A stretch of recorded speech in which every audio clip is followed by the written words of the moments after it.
أعوذ بالله من الشيطان الرجيم.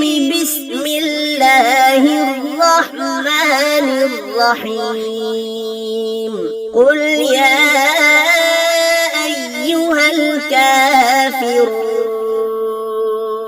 لا أعبد ما تعبدون ولا أنتم عابدون ما أعبد ولا أنا عابد ما عبدتم ولا أنتم عابدون ما أعبد. لكم دينكم ولي دين.